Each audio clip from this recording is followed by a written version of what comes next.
Hey, welcome to the live stream. A lot has gone on over the last 7 days, so we're going to get into the hiring freeze, the return to office, the list of probationary employees, all that other stuff. First, I want to take a look here at usajobs.gov. They're still hiring in the government. There's over 1,000 positions that are still currently hiring, but it's changed a lot. So it's reduced by 50% or even more than that. So what you see here is currently usajobs.gov, and if you just run any type of search, you're going to see that right now in the open to the public section, there's 5,000 jobs. Not all of these jobs are legitimately hiring. There's some that are older that should be removed, but there's a good portion that are hiring. And then for federal employees, you see 9,000. So you see that number 5,000 open to the public jobs, and you see 9,000 for federal employees. If you look back to September, in September, that number for open to the public, it was over 10,000. So that's a 50% decrease since September. And then federal employees, that's even that's even a greater decrease. So it was 23,000 in September. So every few months, I take a picture of usajobs.gov in order to see what the trends are. So we're at 50% or less jobs. It's probably closer to a 60 to 70% drop in jobs that you're currently seeing on usajobs.gov right now. Okay, so we're going to get into the hiring freeze, but before that, I'm going to look into the chat because I know we have a lot of questions that were submitted before I even went live, so we're going to take a look at that real quick. And we see Dana, good morning. Son of Aragon, good morning. Steve, I accepted a final job offer with an entry on duty in December to start working in May. I reached out to my talent acquisition rep a week before the hiring freeze, and he said it would not change with the hiring freeze. Should I worry? So you're going to take all direction from your HR specialist, the individual that is coordinating your onboarding, that probably scheduled the interview and is also coordinating your onboarding. So if they say not to worry, then I wouldn't worry. The only time worry would come in is if they're not being responsive, I would suppose. We have HR specialists that are communicating with applicants, telling them that the position that they're applying for is exempt. So there's certain categories when it comes to exemption. The three main ones are public safety, national security, and immigration enforcement. So if the job falls, and check it out, it's not always intuitive because I was looking at a position yesterday that was a human resource specialist, and that HR position was still open. They were still hiring. It was posted after the hiring freeze. I believe it was January 23rd where the job was posted. But because that it was a HR assistant, because that job was in CBP and it was supporting a function of immigration, it was exempt from the hiring freeze. So there's a lot of situations like that. JM, if someone has accepted a final job offer with an EOD date in March, but the offer has not been rescinded, is the offer still good? I thought all offers were supposed to be rescinded last week. Not all offers, like I just talked about, there are some exceptions. So what you need to do, if you haven't done so already, you need to reach out and communicate with that HR specialist and see exactly what the guidance is. Will this position be exempt? Are we still continuing with this hiring action or not? So that's going to be the final dictator on that. Dana asks, I'm a new employee at DoD Army. I started in December. Can you discuss the recent OPM memo sent out on names of employees that are on probation? So right now in the federal government, there's about 200,000 people that are on probation. Probation is usually either 12 months, 24 months, in some situations it can be 36 months. But generally speaking, it's normally 12 months. So the head of agencies were directed to send the list of people that are currently on probation. That is not typically done. That's not an annual requirement. So this is something unusual. As far as, are those people going to get fired? I would say if you look at that, and this is my opinion, if you look at that, having a blanket firing of 200,000 people, I don't think that happens. I think if you're an individual on probation and you're in one of the agencies, or let's start with this. If you're in an agency that is negatively viewed right now, looking at IRS, looking at potentially FEMA, looking at Education Department, looking at EPA, then there could be a reason for heightened concern. But if it's a DOD, if you're on probation and you're in DOD and the position revolves around national security and you've been performing well, I wouldn't worry at all in that situation. The second thing is obviously if it's a position related to DEI, then yeah, they're probably going to use that as a way to get to terminate that individual. But it also said in the same memo that agencies need to review the list and ensure that the people they're retaining are quality individuals. I'm paraphrasing. It doesn't say that exactly, but it says review the list to make sure they want to keep those employees, because after 12 months or after the probationary period, the employee gets the appeal rights. So OPM has reminded agencies of this in the past, but as far as them emailing a list out, that really hasn't been done, not to my knowledge, at least not in the past several years. So you're in DOD, that would, for me, knowing that you're in the Department of Army, that would cause less concern. All right. Next question, LJZ. I've been with the agency 2 years, 10 months. I am conditional status SF50. Am I considered a probationary employee? Am I at risk of losing my job? So you're career conditional, but I would still reach out to HR and communicate with them to see if you are on probation. You just saying that you're career conditional, it makes me think that there's a possibility, but it could be like this. Career conditional individuals that have less than 3 years. So maybe your probationary period was 12 months, but you've been there for 2 years. So you're not on probation technically, but you still haven't earned career status. Career status would come at 3 years. So I would say that you're not, but you're, once again, HR is going to be your point of contact. I would clarify that with that individual. Okay, Dana, how does the hiring freeze affect internal transfers? Let's talk about the hiring freeze real quick. Okay, I'm gonna pull up my screen. We're gonna look at, let's get this thing up. So this is basically what everyone was looking at. This is the memo. I highlighted some parts I really want to focus on. The first thing is, I thought it was notable, contracting cannot be used to circumvent the intent. So in the past, if you look at 2017, there was a hiring freeze, but at that point, we saw a surge in contractors because agencies were still trying to get things accomplished without hiring federal employees. This specifically states you cannot use contractors. So that's interesting. I don't know how that's going to be enforced, but it's interesting. These are the 3 positions I was speaking about earlier, the 3 categories. You have immigration enforcement. So you're thinking about ICE, you're thinking about CBP, some of the other agencies in DHS. Also, national security. So that says Department of Defense, Department of Homeland Security, all the sub-agencies of DOD. DOD really makes up about 36% of all federal government jobs. And that includes Department of Navy, Department of Air Force, Department of Army. And then you have public safety. Okay, now, this is not to say that entire agencies are exempt, because there is nuance to it, and it depends on what the position's responsibilities are. Is it tied in to national security or public safety? As long as the agency can make a case that it's tied in, it could potentially be exempt. All right, some other exemptions. The appointment of seasonal employees and short-term temporary employees. Somebody was asking me this not too long ago, are seasonal employees still going to be hired? And according to this, potentially yes. All hiring by the USPS, the Postal Service. There's over 100 jobs right now if you go to USPS.com. The Postal Service jobs are typically not on usajobs.gov unless you're looking for the OIG office. Outside of that, you have to go to the USPS.com. So that's a possibility as well. Conversions. The conversions mean you entered the government under Schedule A or VRA, or 30% disability, and you had the 24-month accepted service, period. After that, the agency can make the determination to switch you from accepted to competitive service. So this is stating that the conversions are still going to happen when they're supposed to happen.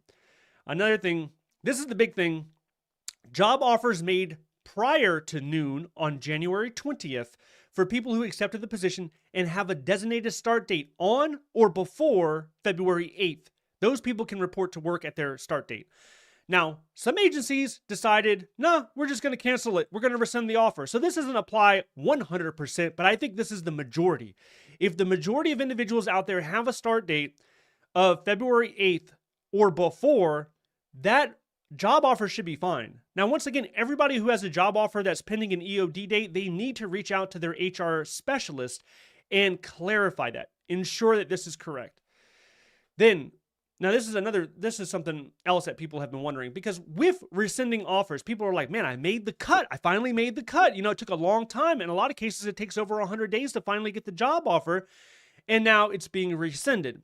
So can an agency renew that job offer after the hiring freeze has been lifted? And the answer is they could, but they're probably not. Now, if you look here, it says job offers made and accepted prior to January 20th that has a start date that's later than February. And this covers a lot of people. That has a start date that is later than February 8th. So if an agency head would like to renew an offer, then they have to consider a bunch of things and make a determination whether to reinstate the job offer. Now, if they seek to do this, they have to get written approval from OPM. I know some hiring managers and HR specialists that are choosing to hold on to the job offer, meaning that they're going to reinstate it, or they're going to try to reinstate it after the freeze. But the majority of agencies, they're going to start from scratch. Unfortunately, they're going to start from posting the job announcement on usajobs.gov and going through the entire process once again. Okay, moving down on, if you look at K, internal career ladder promotions. If you're in a job right now, let's say it's GS9 to GS12 and you're a GS11, after 12 months you get promoted to GS12. Those internal promotions are still going to happen. They're supposed to happen according to this memo. And then we have details. Now this is details within the federal agency, and this is also details between federal agencies. So this can still happen as well. And then we have term and temporary appointments. So if you're in a temporary job in the government or a term position, that position can be renewed. And if you don't know, if you haven't been in a term position, let's say the term is 3 years or 2 years or 4 years, oftentimes it's renewed for 12 or 24 months. So that process can still happen. Now, look at O. It says the head of any agency may exempt any position. And this, if it's necessary for national security, public safety, and the stuff that we talked about earlier. Now, the effective date. This is the indicator that the hiring freeze is over in 90 days. So it will be probably mid-April where we should see the hiring freeze lifted. It says within 90 days of this publication, OPM director will submit a plan to reduce the size of the government. 2 ways. The first way is efficiency improvements, and the second way is attrition. Those are the 2 ways they want agencies to plan to shrink their agencies or to shrink the overall government. Now, out of these 2 ways, I strongly believe, it's my personal opinion, that they will focus on attrition. And they're already doing this in a lot, in different ways when it comes to the return to office. There's people that live multiple hours away that are not going to be able to return to office. So for them, they're going to look at other possibilities. They're going to look at the private sector. So, and then the same thing comes with remote work.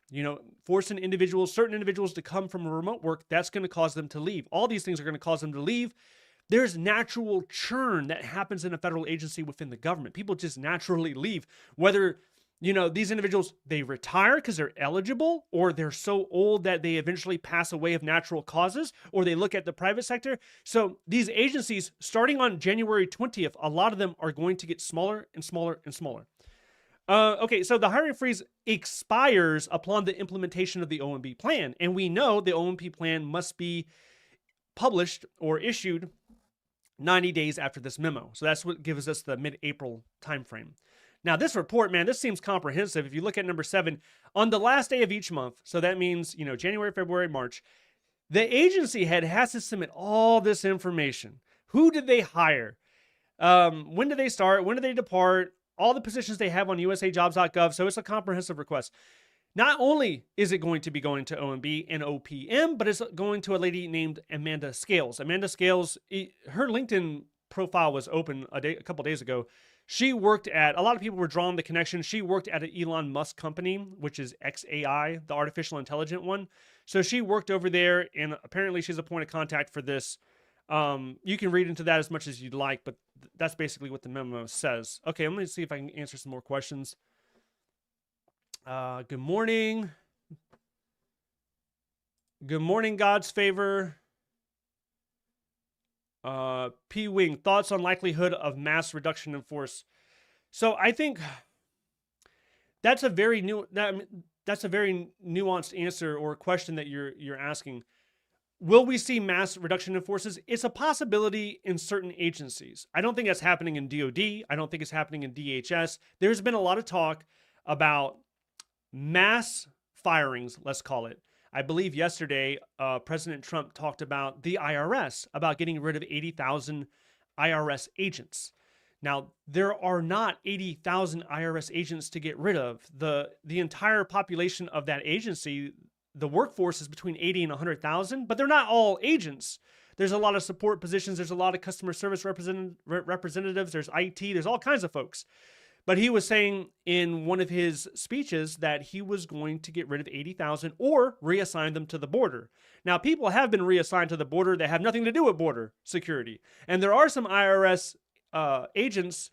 There are some people in the IRS that are job series 1811, which is like investigation. It's the same job series they use for special agents.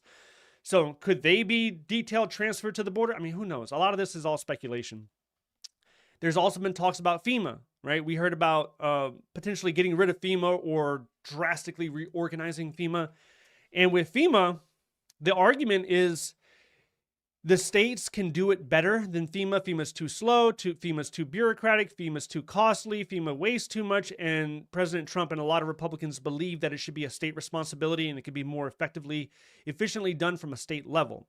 But there are some natural disasters where even if you muster up all the state's resources, it's not going to be sufficient in order to counter that natural disaster, especially if it's a huge one. If you look at Katrina, I know that was a while ago, but if you look at Katrina, that was devastating.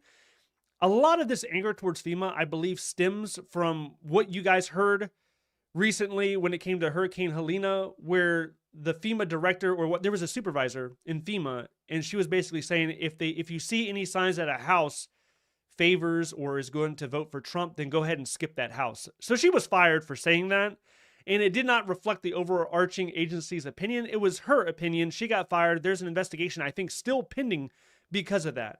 But, all of this, a lot of what I'm telling you, all of this is speculation. What we can do, we can look at what happened in the past. We have 4 years of evidence of 2017 of a hiring freeze occurring. When that hiring freeze occurred, it was for efficiency, right?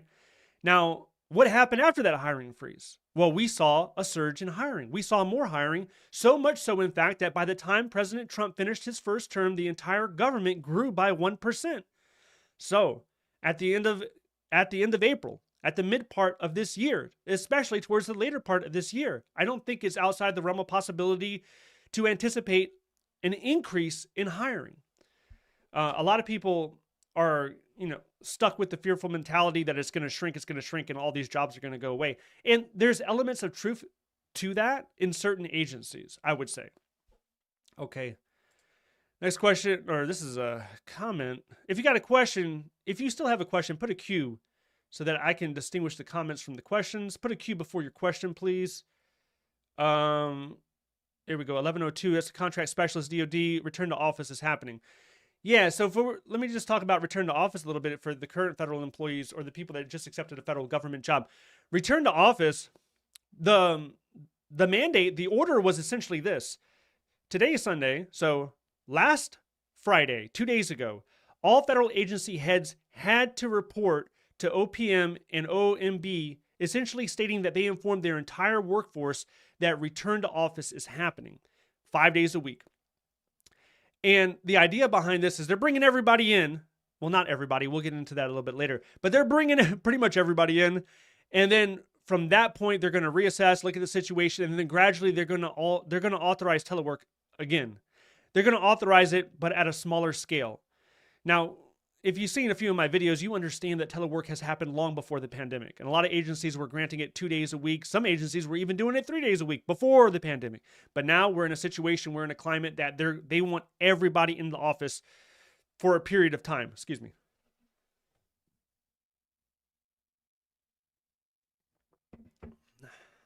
So, okay. They want everyone to come back in. The way that is working within agencies depends on the agency. A lot of people in DOJ, that starts this Monday. That starts tomorrow. A lot of people in the USDA, that starts tomorrow. Other agencies are giving some time. And they're saying, hey, you have 2 weeks. You have 3 weeks. The key is it has to be done within 30 days of last Friday. So every agency is sending out their own memo. And I've seen probably a dozen of these memos. So Department of Commerce, they're approaching it a different way.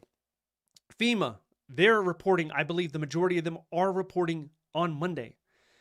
And other agencies are saying if you are a collective bargaining employee, let's say you have 3 weeks. If you are non-collective bargaining, so basically, if you belong to a union, then you have 3 weeks to respond. If you don't belong to a union, you have 1 or 2 weeks to respond.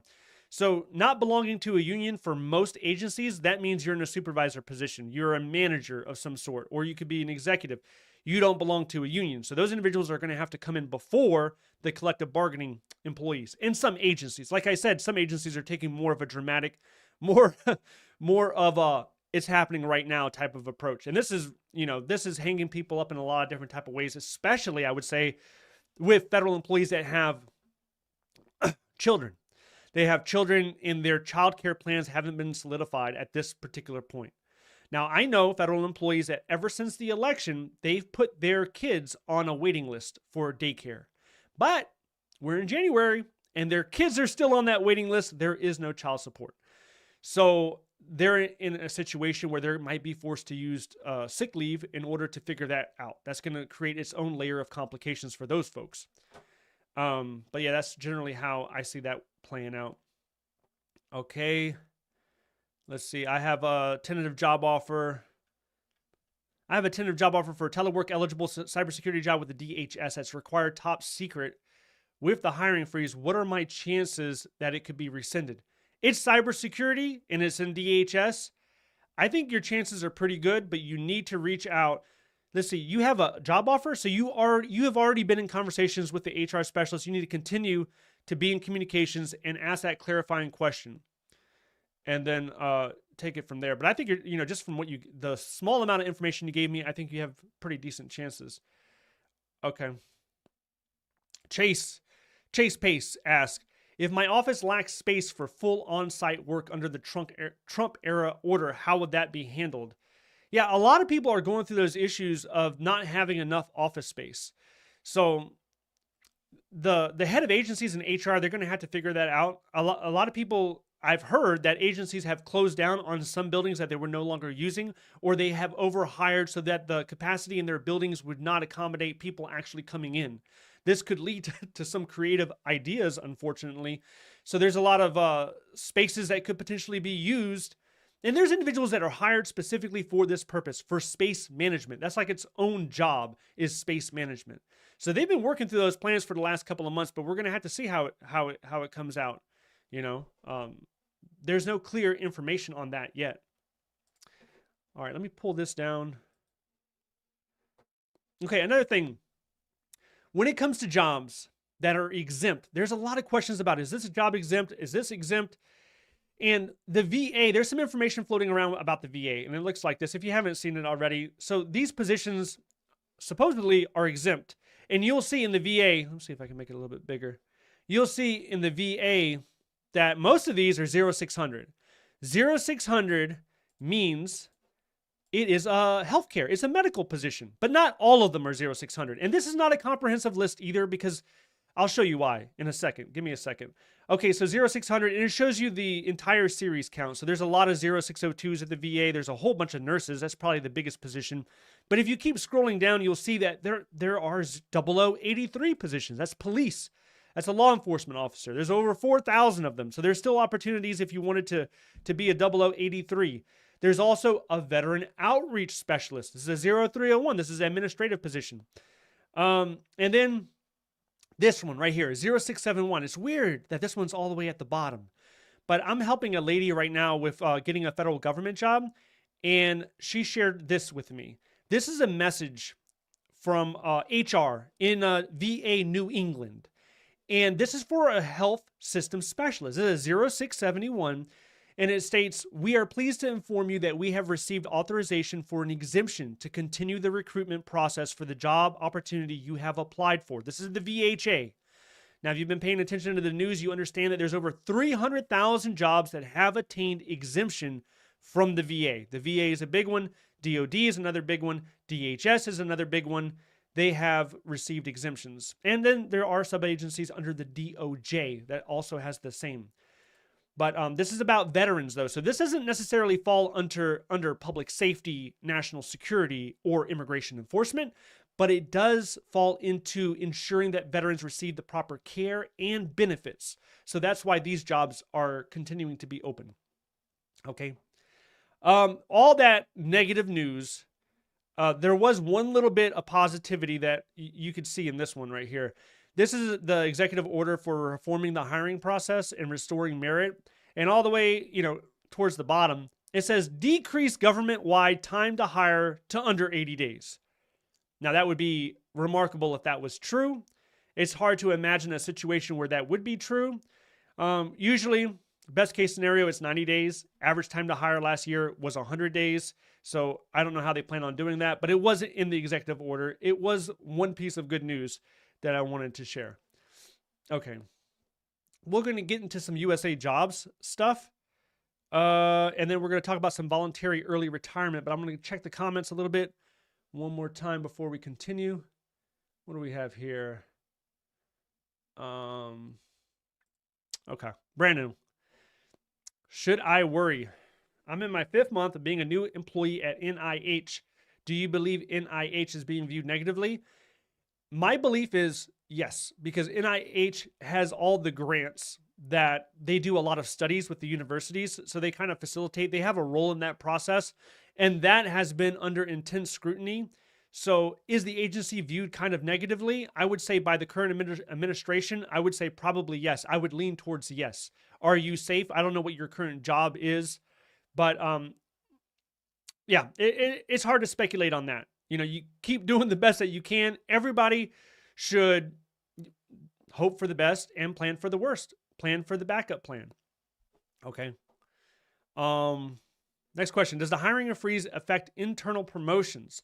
Jobs advertised open to internal candidates only. In the past, it has not. Currently, it could. I have not seen any clarifying information that supports whether they do this or not. We just looked through the list of the hiring freeze. It didn't specifically mention this. It mentioned promotion grade, promotional ladder type positions, but that means you're already currently in your position. It also mentioned details, but non-competitive details, not like you're competing for a higher grade. So those are not affected. But as far as applying as an internal candidate, I know in 2017, a lot of people were doing that. I'm not quite sure about what they're doing right now. What is this? What if FSK, what if SF50 says initial probationary period complete, but still 2 in box 24? I think the fact that it says it's complete is a good thing. Also, talking about SF50, look in block 37. If you're an employee, look at block 37, because that block is if you're a collective bargaining employee. That tells you if you're in a union or not. There's a lot of people that are like, I don't know if I'm in a union. So check that block out. If it says 8888, that's the code I believe that's the code that says you're not in a union. And here's another thing. You do not have to be a supervisor to be a non-collective bargaining employee. Sometimes, depending on your office and your position, you could be a non-supervisor and still not be represented by a union. So that's important to understand too. Okay. Let's see. Oh, here we go. LZ, smash the like. We only got 28 likes. What's going on? Yeah, let's smash the like. That'll be helpful. Okay. Yeah, we touched on this a little bit. Breaking, Trump announced plans to either terminate 88,000 IRS agents or reassign them for Border Patrol duties. And the main thing with that is there are not 88,000 IRS agents. That does not exist. Right now, the IRS is between 80 and 100,000. That's what makes up the entirety of their workforce. And there's a subset that are agents, and the rest are support, customer service representatives. You have IT specialists, you have admin specialists, you have program specialists. So not all of them are. And there's, aside from him saying it, behind a microphone, there has been nothing in writing that supports that currently at this time that I'm aware of. Okay. Let's see. Princess says, I've heard the 0600 job series exempt. Have you heard anything? For VHA, we just looked at it. A lot of them are exempt. I'll put up the list over here again. So a lot of these are exempt for VA. Now for HHS, I'm not 100% sure. You're going to have to look. Now, okay, let's talk about jobs that are exempt. Let's talk about jobs that are exempt really quick. So I'm going to show you USAjobs.gov.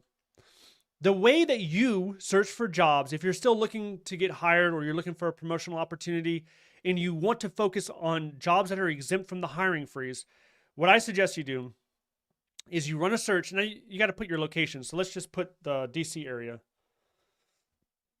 Okay, what you want to do is you want to sort by. You go to sort by and you sort it by the open date.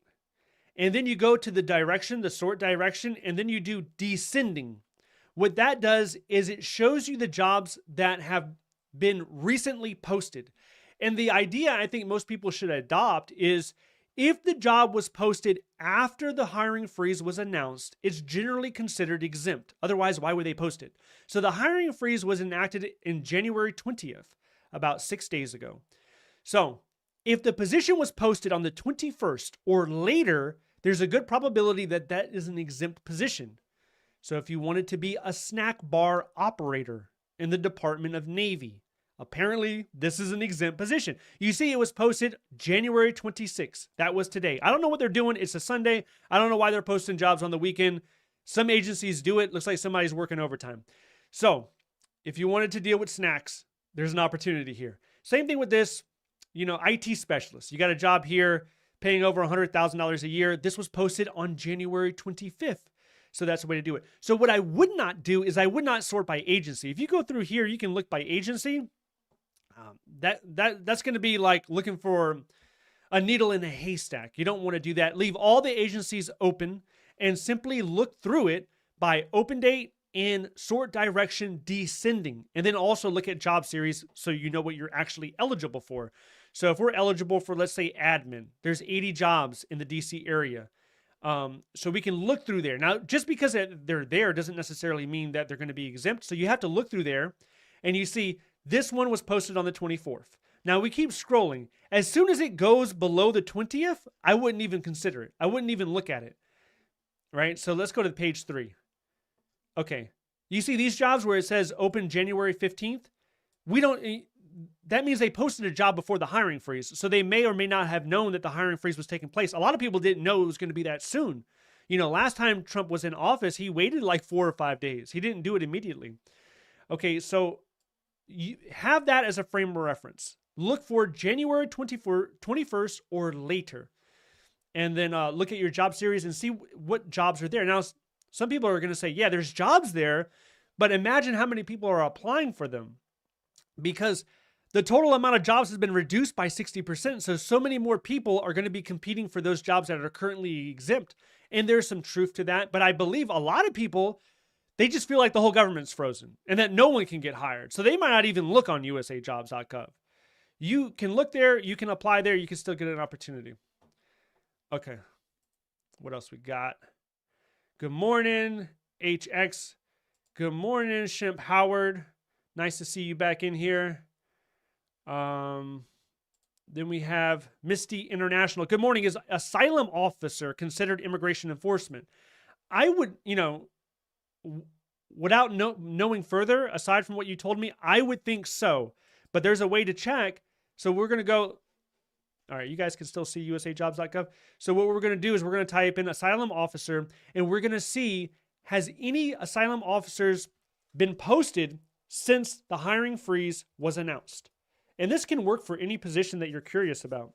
Okay, so the answer is only one Asylum Officer position was posted, and that was before the hiring freeze. Now, I don't know exactly what the makeup is of Asylum Officers compared to everyone else that works in that agency, but it's not a good sign. Okay.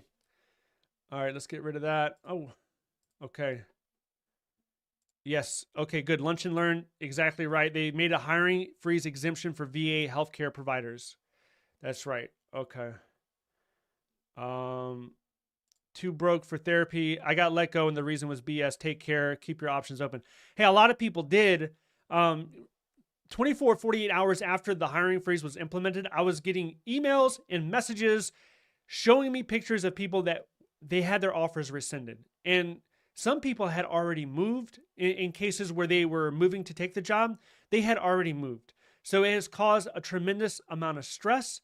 And for the people that do not have a rescinded offer yet, but that are wondering, especially individuals that are on probation, it creates a lot of uncertainty, a lot of anxiety. So there's no good, clear answer to give for the folks that are on probation or the people that have an offer, but they haven't heard from their HR specialist. And really, this is the time, if you are in HR, and I know a lot of people in HR, they watch the channel from time to time. If you are in HR, we really need to try to communicate with individuals, especially if you extended an offer, and let them know what the certainty is, what the probability is in the future. Because I understand the first 24 hours, a lot of agencies didn't know what to do. A lot of agencies were just rescinding offers, not understanding that that offer fell into the exemption. And then they were trying to scramble to cancel it. So it's been multiple days since it's been 6 days since the hiring freeze. So everyone in HR, they need to try to respond back to the candidates that are currently holding those job offers. Okay, let's see what else we have. Good morning. Good morning. Mohammed, do you think beginning the week of February 24th, bargaining unit employees who are not on a remote work agreement, have telework agreements, will come into the office in person? So with the remote work piece of it, that's going to be agency dependent, but by and large, they want to get the remote workers in. Some agencies have already said it. If you're living outside a 50-mile radius, they want you to move within the 50-mile radius, and then they want you to come into the office. Now, who's protected from this? Two main categories I've seen time and time again. The first one is reasonable accommodations. If you have a disability, and under the ADA Act, if you have a reasonable disability, a lot of agencies will allow you to continue to remote work. Number two, if you're a military spouse and you're under PCS orders, a lot of agencies, specifically within DOD, they're allowing that individual to continue their remote work. But if you don't fall under those two categories, the chances are there's going to be a lot of efforts to have you move closer and then start reporting in. And this is going to be at least for the next few months. Okay. Next question, Son of Aragon. Do you think there will be more opportunities for higher GS levels to move up, considering hiring freeze and likely quiet rifts? Yes, I do. I think there'll be an increase in hiring mid to late April into May. You probably see it more in May. You're going to see an increase in hiring, and a lot of those positions that have been vacated, that individuals have retired from, they're going to be open. Now, for retirement, I was talking to a guy, a lawyer, recently. He's worked in the federal government for 39 years. He said he never teleworked, even though it was a possibility. He never teleworked until the pandemic, but now he was teleworking all the time. They're bringing him into the office, and I said, well, how do you feel about that? You're getting really close to your 40-year mark. Are you thinking about retiring early? And he said, yeah, I'm thinking if they offered me VERA, which is the Voluntary Retirement Authority, Voluntary Early Retirement Authority, VERA, if they offered that to him, he would take it. Now let's talk about that real quick, because those are two real possibilities. You could get VERA or you could get VSIP. Now, I just took my screen off. Okay, so VERA, these are the requirements. You need to be at least 50 years old with at least 20 years of federal service. That's one requirement. Or you could be any age with 25 years of service. So let's say you joined the government at 20 years old, you did 25 years or 45. You can take it. Now, the great thing about VERA is there's no penalty to your pension. You can start drawing your pension with no penalty, because there's a penalty usually if you take it before 62. There's like a 5% penalty every year. It's from 57 years old to 62 years old. So by taking it this way, there is no penalty. So this could be attractive to a lot of people that are 50 years old or they have at least 25 years in government service if they offer it to you. Now, I'm not talking about the lawyer, I'm talking about somebody else. Okay, so the guy, I talked to another guy in DOD. He took this offer in December. They offered it to him in December and he took it. Now, another thing that's really good about it is you can keep your health insurance. So as long as he doesn't let a payment lapse, he can keep his health insurance. He can get his pension without the penalty. So that was a great thing, and he took an opportunity for that. Now, if he ever were to go back into the government, he would have to repay what he got. So not only did he get VERA, in addition to it, he also got VSIP. So we'll talk about that next. VSIP is a voluntary separation incentive pay. Now, this is kind of agency dependent, but there's some overarching OMB guidance here, or OPM guidance. They say you have to be employed for at least 3 years. So if you're new to the government and let's say you just crossed over your 3-year mark, you could be eligible for this. This is what you consider a buyout. So the way that it's calculated, usually it's done by, they'll take your week. Like, let's say you're making $50,000 a year. Every week you earn, I don't know, let's say $2,000. So they'll take that and they'll times it by the years that you have. So if you have 3 years, they'll times it by 3. So 2,000 times 3 is 6,000. So they'll offer you 6,000 all the way up to 25,000. So it says the buyout cannot exceed 25,000. But some DoD sub-agencies have authorized 40,000. So in some situations, people could be offered up to $40,000, but a lot of agencies are going to be capped at the $25,000. So you got to ask yourself, if I were given the opportunity, if you have 3 years or more in the federal government right now, if I were given the opportunity to take $25,000 in order to get out of the government, would I do it? Also, with this, if you decide to take it, you cannot get into the government within 5 years. You have to wait 5 years. Otherwise, you would have to repay the money. So that's something else that you have to understand. A lot of people I talk to would also be willing to do this as well, but these are people that are already planning on leaving the government. So this is extra incentive on top of already leaving the government. So that is voluntary separation incentive payment. Okay, 2 things that you need to be aware of, especially as the months pass by. Next question, let's see. Princess, what are your thoughts on Schedule A, Indian preference employees within the Indian Health Service? So I don't think that agency is going to be under any increased scrutiny, not like the ones that we talked about previously, like EPA, like IRS, like FEMA. So I think that's good. Schedule A, that's a non-competitive hiring authority.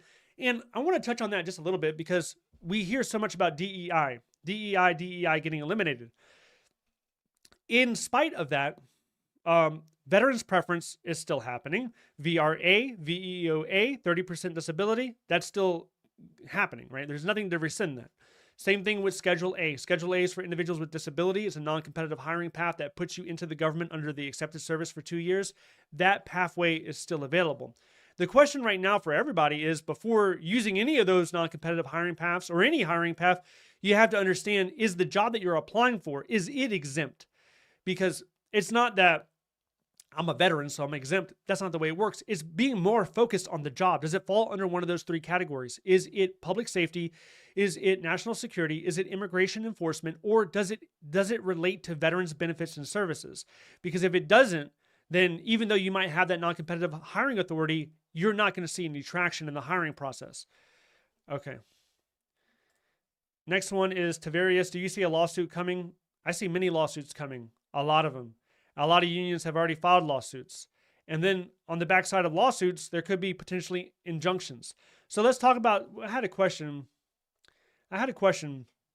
about, I think it's from Autumn. She asked, how do I feel about the 4 immigration officers that were fired by President Trump recently? So if you don't know, President Trump fired 4 immigration officers. They were senior, but they were not political appointees. And the fact that they were not political appointees, you would not think the president would have the authority to fire them because they were civil service employees and they were protected by appeal rights. So the fact that they were fired, to me, the first thing I think of is lawsuit. I think of lawsuits. I think of huge, I think of huge money being, let's call it separation pay, a huge amount of money. So when it comes to firing, or when it comes to taking action that does not coincide with previous legal agreements, I see lawsuits challenging, and probably by the dozens, if not hundreds. I see a lot of lawsuits. But in the meantime, as the lawsuits are pending, you have to follow the order. So the order must be followed until an injunction is in place. Okay, let's see. Okay. Will this affect, all right, LJZ, will this affect 10-hour workdays resulting in 4-day work weeks? I would say absolutely not, unless your agency is doing something for whatever reason. There's nothing in here that suggests that's what it's doing. 4 10-hour days, that still translates into 40 hours in an office. And that's the focus here. Can we get federal employees working full-time in a cubicle or in an office? And even if you have a flexible work schedule, as long as you're putting in those 40 hours, I don't see the problem with that. Okay. My agency, TCAT, my agency has taken telework, has taken it? Oh yeah, they've removed it. They've rescinded it, yes. Brandon says, I just got referred to the position at CDC. Is that a mistake? So when did you get referred? It's going to depend. Did you get referred after January 20th? Excuse me.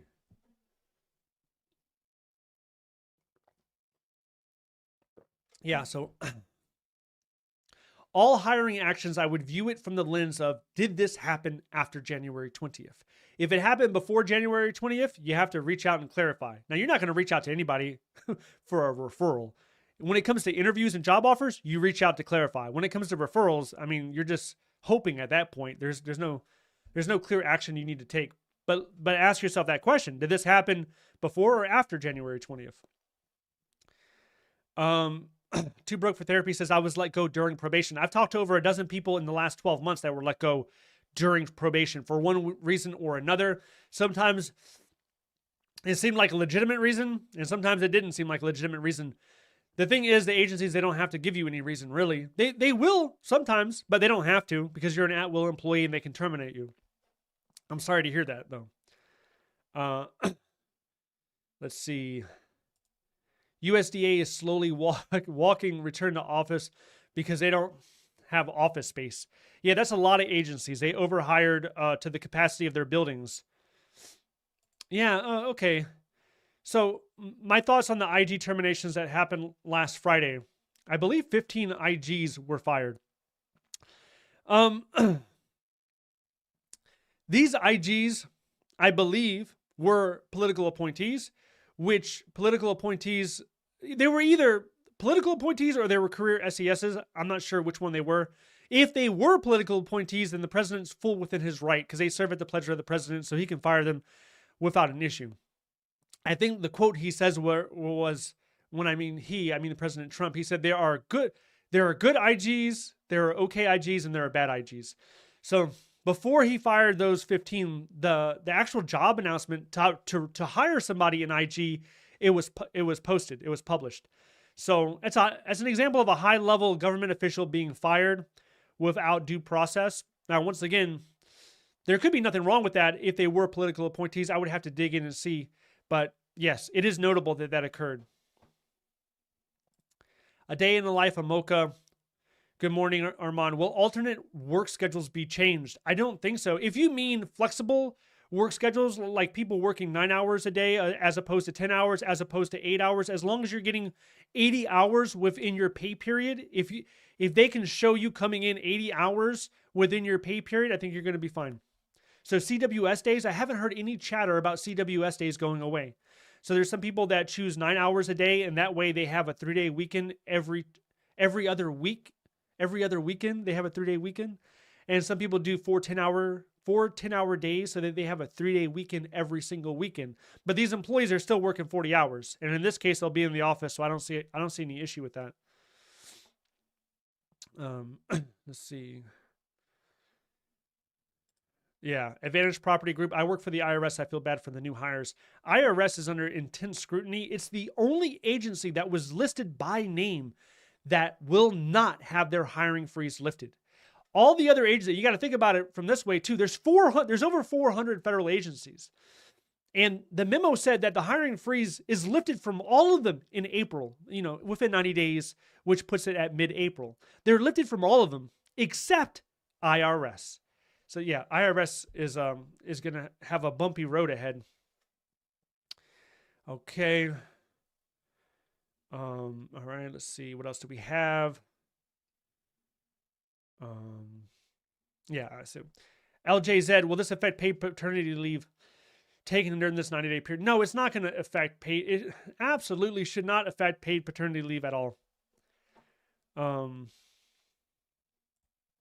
Abraham, so what about departments within agencies that never had an office to begin with? For example, USCIS, it created 100% virtual offices and hired hundreds of them all over the U.S. to fully remote positions.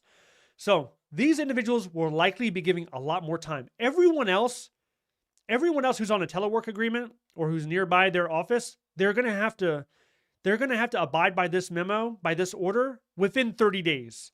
So they really have until the end of February to get into the office. For people that are outside of 50 miles, there's going to be more time for those folks. There's going to be a lot of efforts to bring them closer to an office that can accommodate them. So that doesn't necessarily mean a headquarter office.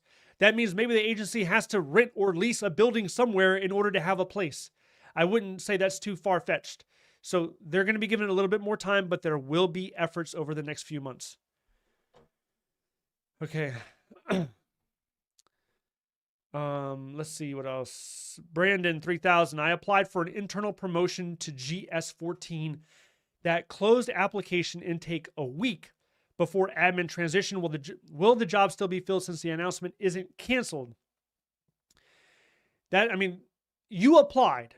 Did you get referred? Did you interview for it? If you solely applied, if it's an internal promotion, then you should know the HR that's responsible, or at least you should know the hiring manager that's responsible. So you need to reach out to them and talk to them.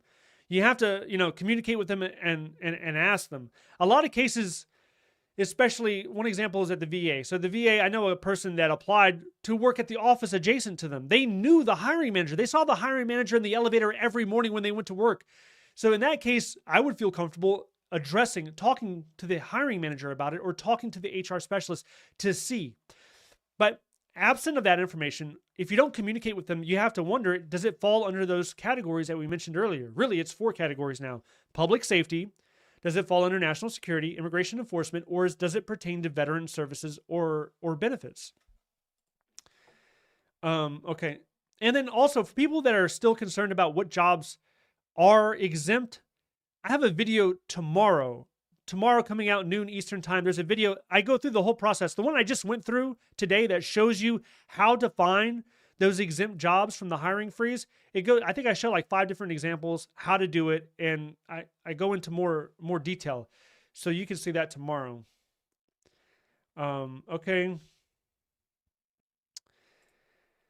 Yes, 6. Is there any possibility that the RTO, return to office, executive order might get blocked, or is there no possibility? There is a possibility. So return to office went against a lot of previous agreements that unions had. So those agreements were legal. So the executive order went against pre-existing legal agreements. So that is justification and cause for lawsuits, for grievances. So those lawsuits are going to be filed. Now, it's a guessing game to whether or not a judge is going to say, yeah, I'm going to go ahead and impose an injunction. If an injunction is imposed, then the order is nullified for that period of time until they can adjudicate whether they want to do, until they can reach a decision. Yes, this is legal. No, this is not legal. You have to honor this agreement. All of that stuff is multiple weeks from happening, but it could happen. You're going to be seeing a lot of stuff in headlines about it happening. Man, my voice...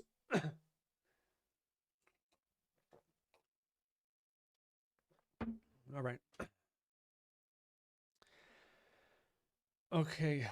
VA is empty. New administration is not playing around. Thank you so much for breaking this down. You're welcome. All right. Isaac, we were told on Friday, if it takes you 10 minutes to find parking or walk to your desk, you will need to take leave for those 15 minutes. Man, what an agency to work for, huh? On top of that, we were basically told to bring our own chair.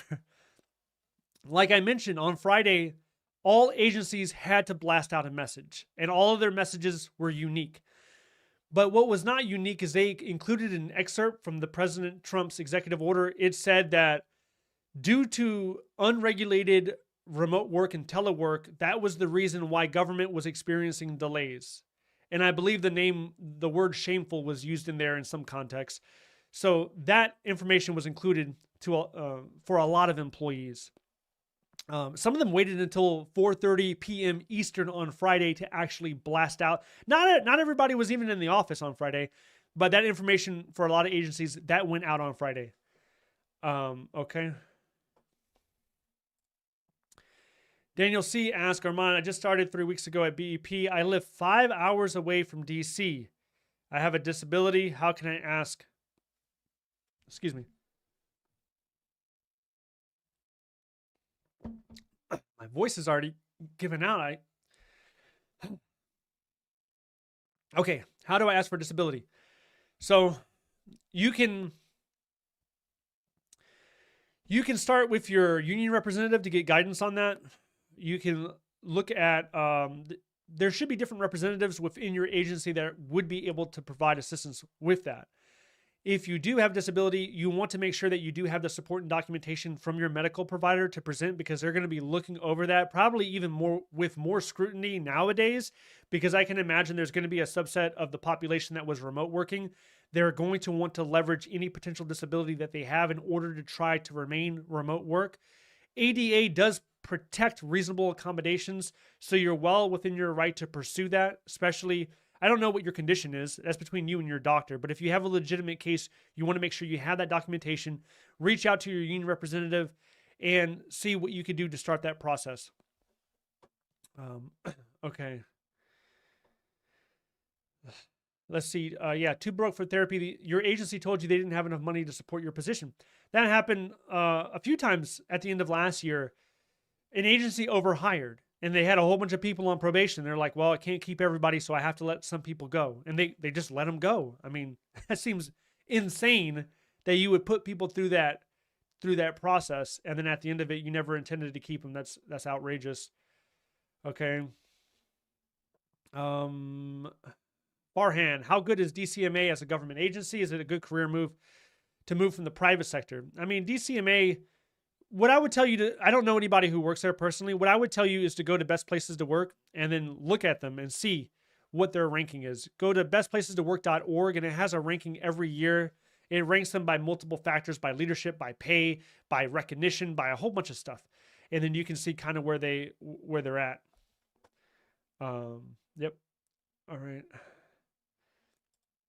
Gavin, is the TSA in the hiring freeze? Sorry if you already answered this, just join. What are some routes I can take after being in the TSA a couple of years?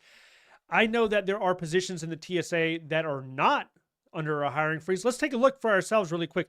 So this goes for any agency, but we'll go to Usajobs and we'll type in TSA. Oh, okay. And then just to make sure we're getting TSA, because we might get some other agencies. Nope, they're all TSA, but just to make sure, I go to department agency, go to agency instead of department, and look down there for Transportation Security Administration. There's 300 jobs here. So what we want to do is we want to filter. We have it filtered by open date, descending. So these jobs have recently been published. This came out on Friday. So they're looking for Federal Security Director. This one was on Friday. So all these jobs just came out on Friday. That means it's highly likely that they're exempt. So this one's exempt, this one's exempt, this one, there's a lot of them. The program analyst is exempt. But check this out also. These are for internal. So you can't apply for these if you're a member of the public. This is only for people that currently work at the TSA. I think you said you worked at the TSA. So this could interest you. Let's go down. Let's see. Do they have any open to the public positions? Yes, they do. This came out on Friday. You know why this is open to the public? Probably because of the skill set that you would need to be an IT specialist. They're looking for a specific skill set that doesn't exist already. That's why they're opening it up to everybody. So this is open to the public. Any more? Yeah, the program assistant one is open to the public. Program assistant, there's 2 of them. No, this one's not, but this one is. This is open to the public.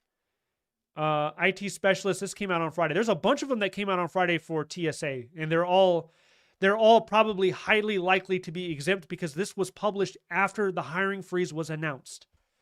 So that's how you should look at it. And just not TSA, a lot of sub-agencies within DHS, probably even Coast Guard, ICE, BBP, they're going to be exempt as well. A lot of them. And like you saw, program assistant, human resource specialist, it doesn't necessarily matter the specific job series or what the job does. It matters on how it supports the mission overall within the agency. Okay. Let's take that down. Let's see what else we got. Yep, you're good. Money Paradise, would new Hire CSRs, customer service representatives, be affected when filing season is about to start? You're talking about the IRS. The IRS, The IRS is a completely different story, and a lot of people could be affected within that agency. If you're a current CSR, I think you're good for the while being, but you can, I mean, in the next week or two, you're gonna hear a lot more information about how IRS is going to be specifically targeted. They want it smaller. It's grown a lot over the Biden administration. Has grown a lot, especially with the Inflationary Reduction Act. That act provided a ton of money, and they were aggressively ramping up the numbers. But once again, they're going to be looking for attrition in order to remove some of those. That's going to be their primary thing, is attrition. We got a super chat. Daniel, I can't even bring it up. Do you have a question? You don't have a question. You just gave me $10. Appreciate it, Daniel. Thank you. And then we have a new member, Manny Vasquez. I can't bring it up either. I don't know why it's not letting me bring it up. Okay. All right. Thanks. Appreciate it. What else we have? I'm skipping over some questions just so I can get to them. Oh, yeah. New member, Denise. Thank you for joining. Appreciate that. Okay, Joe V. I started as a 2210. You start in IT. You're going to be an IT specialist tomorrow. What are I don't think you finished your question. 2210 is a good job series to be in. It means you have those technical skills. You're going to be marketable. Even if something happens in the government, you can pivot, you can change, you can jump. You can potentially be a contractor. Now, with contractors, if you understand the federal workforce, you understand that, you know, between 2 million, 2.5 million, depending on how you count it, you could say it's up to 3 million, right? But the contractors, they exceed that number. There are more contractors supporting the government than there are federal employees, which is mind-blowing because you see all this talk about we got to reduce the federal workforce. We got to get it smaller. We're wasting taxpayers' money. It's not efficient. But it is often ignored that the population of contractors exceeds the amount of actual full-time employees. Now, is DOJ going to look at it this time? There's some indicators that suggest that DOJ will look at contractors. So contractors are not entirely safe. I'm going to have a video come out about contractors as well. There's so many contractors within the DC area. So private sector, I mean, if you have the IT skills, you can leverage those in the private sector as well. State, county government too. So for a lot of people that are discouraged about the federal government, like there's so many opportunities that are no longer present on usajobs.gov, you can look at state government, county government, city government. If your main motivation is to earn a pension, if you want to have a pension, you want to have decent benefits, look at those other 3 areas of government: state, county, and city. I did a video in the past about state governments. There's some state governments that have better pensions than the federal government offers. Specifically, New York, California. I think one of them was Wisconsin, maybe Wisconsin. So there's a list of the top 5 states that have the best pensions. That video came out like a month ago. Excuse me.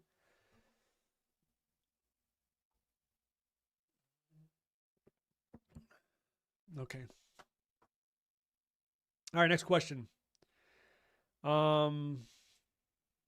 Kelly, will there be a mass hiring spree after the hiring freeze?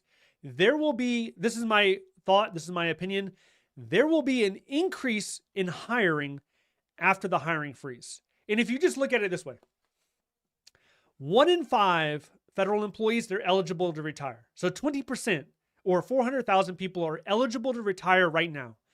And if you have somebody who's eligible to retire and they've been working from home for the last few years, and now you're like, hey, you have to come into the office every single day, that might be enough motivation for them to drop their retirement paperwork. They might retire. So not all of them, but that's 20% that are eligible. Not all of them will retire, obviously, but there's going to be a group of them. And then you have people that are just naturally going to churn out. So agencies are going to be understaffed. By the end of April, they will be understaffed. They're going to be ramping up hiring. I have the snapshot of how hiring looked like in 2022, 2023, last year, and right now, how it looks right now. So what I'm going to do in April is I'm going to look and I'm going to look at the increase in jobs. What I'm anticipating is going to be at least a 60% increase from what we're seeing right now. That would take it back to normal. It's going to be probably higher than that. So we're going to have to wait and see for that information. Okay. Okay, we got a question. Do you think there will be great opportunities to move up the GS scale with likely attrition? Yes, son of Aragon, I do. I do believe that. Okay, questions. Sit Vic and how will the hiring freeze impact contractors working with the Department of Education? That's an agency just like the IRS, just like the EPA, that's under intense scrutiny. So will they lose contracting support? Yes. I think that there's a good probability. No one knows right now, but there's a good probability. If you're listening to the rhetoric, if you're listening to the news, if you're listening to what the politicians say, I think there's a good possibility. Yes. I don't know though. Single site. It looks like you work in HR. I had to rescind tons of offers on Tuesday. It was awful. Yeah, and I've heard the same thing from multiple people. It is awful. It is truly awful. Okay. Then we have Mike. My organization dropped 12 tentative job offers. Okay, good morning. Go ahead and hit the like button if you haven't done so already. I appreciate it if you could hit the like button. Help out the algorithm, get more people in here. Okay.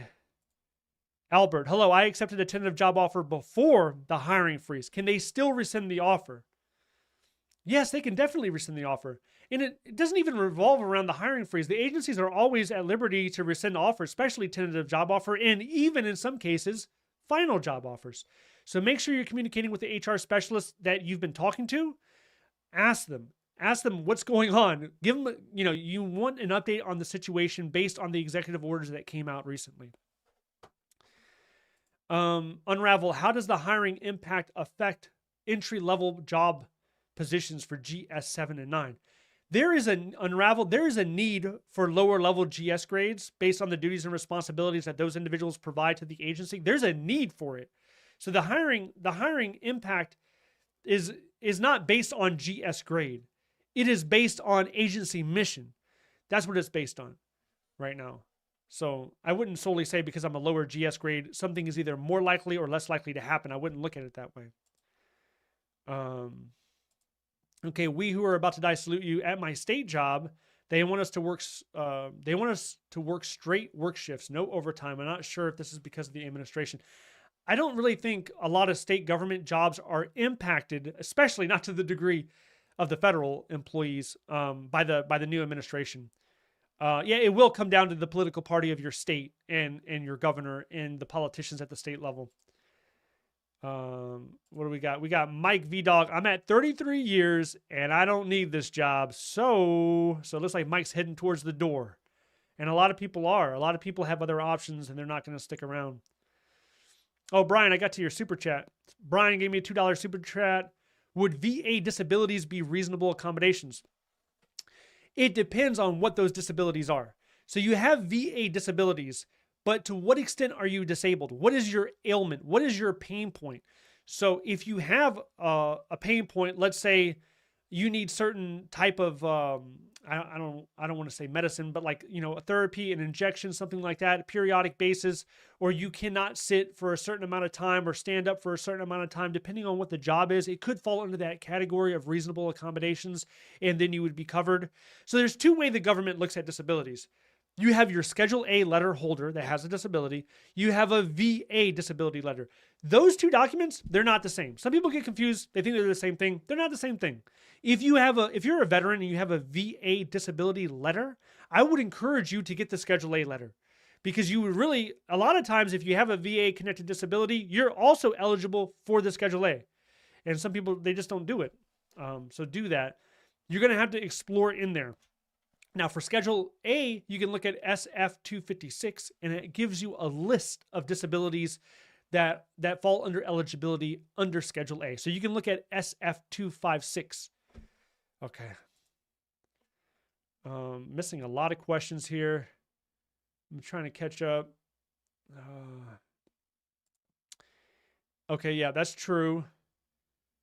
What else do we have? Mr. Money for You. What about building renovations? My building is going through renovations. There's not enough room for all employees. Yeah, they're going to have to figure it out. Whether that means common areas, whether that means clearing out the gymnasium, the gym area, whatever that means, maybe going down to the basement. There's some space in the basement. You move some boxes around. I was in a basement recently at an agency, and there's a ton of boxes in there. Those boxes might have to go. They might have to make space where they can make space.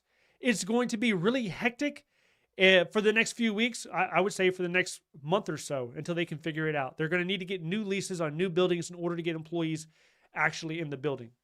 But yeah, people have admitted and acknowledged that there are more employees than office space. Okay, let's see.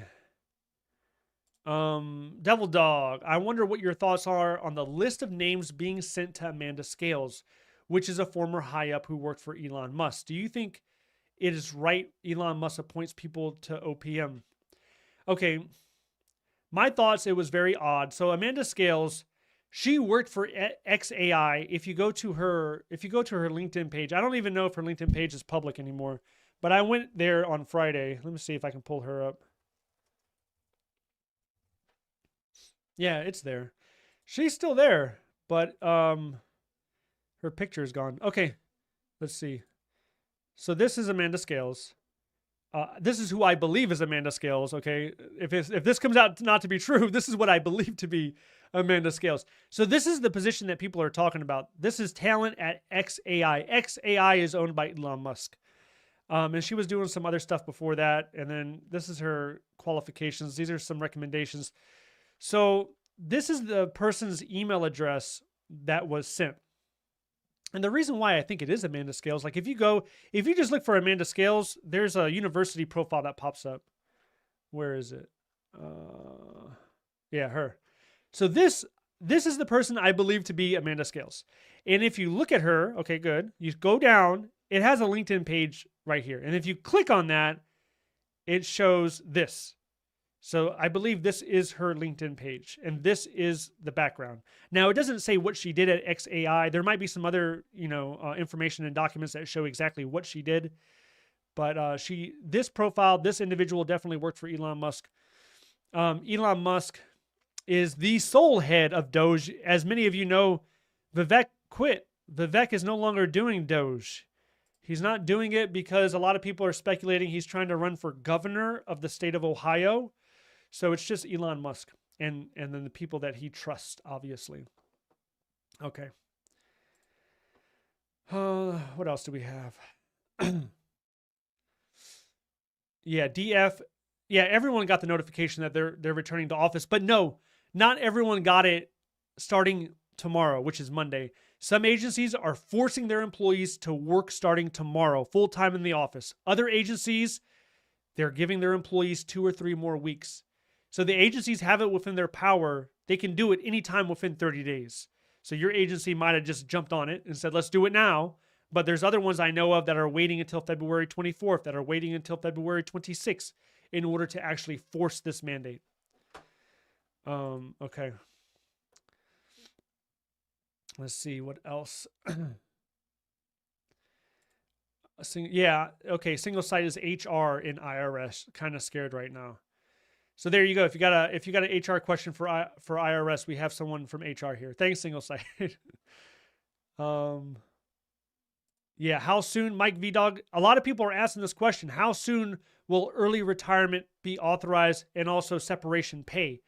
So we talked about that a little bit earlier on the stream. Not about it will probably occur. It was happening before the hiring freeze. In December, DOD sent out some opportunities to do early retirement and also do the incentive pay. The incentive pay right now for most agencies is up to $25,000. Of course, that's going to be taxed. But in DOD, there are cases where they've paid up to $40,000 to people. And then the thing is, when you accept the money, you have to, if you wanted to come back into the government at a later point, you would have to wait 5 years. Otherwise, you would have to repay that money. But those will probably, a good estimation for me, I would say, is after the report comes out. So in 90 days, there's going to be a plan to reduce the federal government by attrition and by efficiency. Part of that plan is going to, I think, is going to include VERA and VSIP, the separation pay. That's going to be part of the plan. It has to be, right? In order to use attrition properly, you have to offer early retirement, I would think. So that plan is scheduled to hit probably 85 days from now. So in April, I think agencies are going to start offering both of those things to current federal employees. Now, if you've been an employee for 3 or more years, you could end up taking the incentive, which could be up to $25,000 or more in some cases. If you are 50 years old, You could, with 20 years in the government service, you could take an early retirement, or 25 years, any age, you could take an early retirement. So a lot of people are waiting for that. There's people right now that they want to leave the government, but they also are waiting for the possibility of an incentive separation package. So they want to leave with some money in hand. They don't just want to leave. But yeah, what else? USCIS, we're told, we'll be sharing our office space and may have to telework. Okay. Osman, good morning, Armand. I have a question. If I'm rising for a position into the federal government and later I decide to come back to the same agency, I don't know what rising. I think resigning is what you meant to say. If I'm resigning, yeah. So check this out. If you're in an agency right now, let's say you're in the Department of Agriculture. If you resign for any reason, doesn't matter why you're resigning, you can always come back in. What I was just talking about is if you accept an incentive separation pay, if you accept that, then if you go back into the government at a later date, you're going to have to pay that back unless it's been 5 years or more. Otherwise, you can always apply back to the government, even if you resign. Yeah, okay, Mr. Money, that's a good point. If you change offices, locality will change. I've talked to so many people that are in California, they're a GS-12 Step 5, and then they move to Oklahoma, and they're like, well, why did my pay decrease by $20,000 a year or something like that? And it's because the agency doesn't match your locality pay. The agency only matches your GS grade and your step level, and that's it. There's no obligation. There's no rule that they have to match how much you were making. So people take a pay cut depending when they're moving from high cost areas to lower cost areas. There's pay cuts being had. All right. T Foley, when do you think the best time to start fully applying to jobs again? You can apply right now. I just showed you exactly how to look for those jobs that are exempt, that the hiring freeze doesn't impact them at all. So if you're in need of a job, if you're motivated, if you want to work for the DoD or a lot of these other agencies, you can start applying right now today. Now, when will there be a surge of new jobs where other agencies are now hiring? That's going to happen mid to late April. They're going to be having an increase because that's when the freeze, middle April, right around mid-April is when the freeze is going to be lifted. And then shortly after that, you're going to be seeing positions on USAjobs. They're going to be growing. So you can apply then. But make sure you're ready to apply. Make sure that now that there's time, if you don't want to apply right now, then use that time, improve your resume, make sure you have the right job series targeted, make sure that you're practicing your interview skills so that when the time does come, you're fully prepared and it's not going to take you as long. So I would say that to everybody. Excuse me.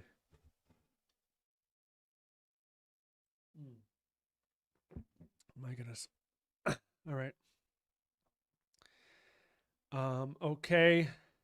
Wait a minute. I think there's a super chat. I don't want to miss it. Where are we at here? Okay, we got that one. We have that one. Thanks, Daniel, again.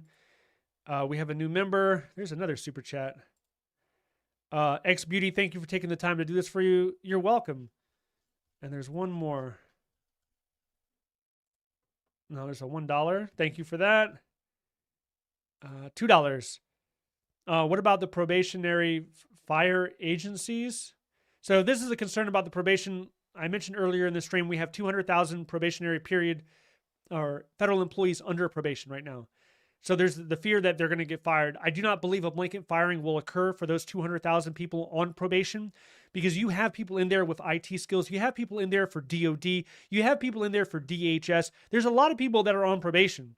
So they're going to look at it, I believe, in what agency requires those individuals and what agencies are under intense scrutiny. Is it a member of IRS? That's the likelihood of danger increases. Is it a member of the education department? Is it a member of EPA? Is it a member of FEMA?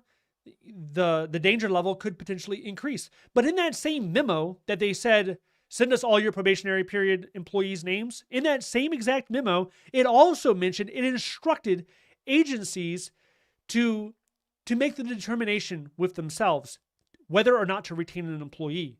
So it specifically gives, it reminds the agency of the authority of making sure that you retain the right employees.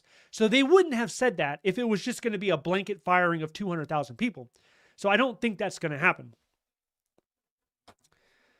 Okay. Yeah, so Gumby, the thing with that is Elon Musk is on record of saying they were going to offer like 2 years of severance or something like that. I don't think that's going to happen. A lot of people wish that would happen because that would be a lot more money. Right now, according to the regulations, the limit for most agencies is $25,000. That's an old limit though. That doesn't even account for inflation. So that really, when that was enacted, that number should really be closer to 50,000 right now instead of 25,000. But knowing the government, they're probably going to just try to keep that 25,000 as the upper ceiling. I don't think they're going to get multiple years severance. Okay. What else?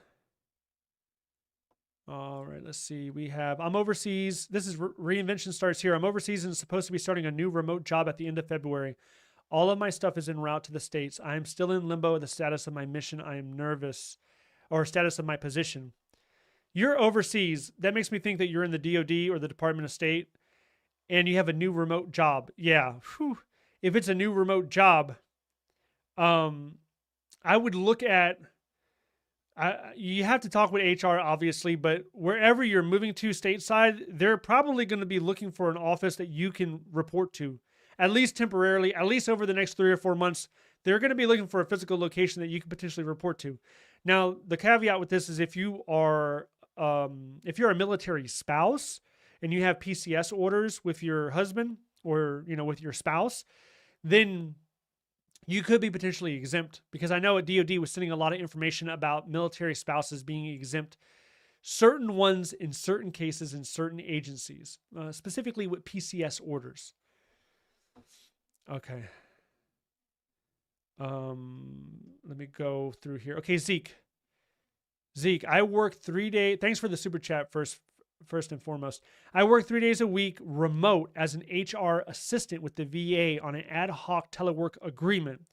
Do you think I will have to go in full time? The answer is yes, I do.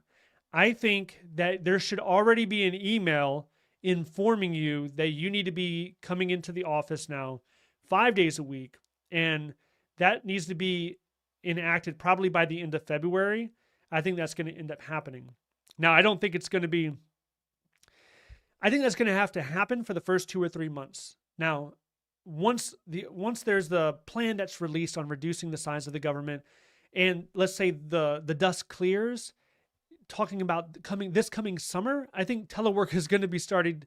They're going to start granting telework once again.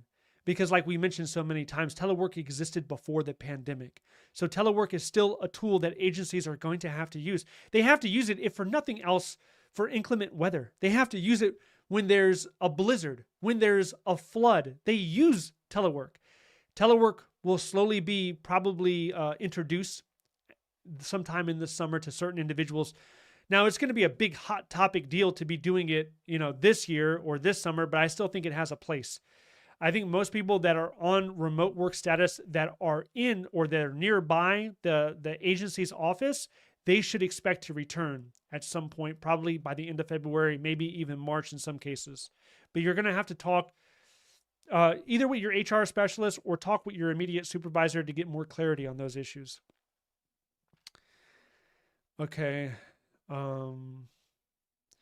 What else we got here? Autumn, not a job time for federal. Trump is not playing. There's been a lot of fast and messy actions. And a lot of this, I thought people understood. People had an understanding of what was to come. Like in the month of December and January, I think a lot of people were already planning for return to office. But the speed in which it's moving probably caught a lot of people off guard. There's a lot of federal employees that have been in the government for over a decade that did not think it would move this fast. They thought it would happen, just not this fast.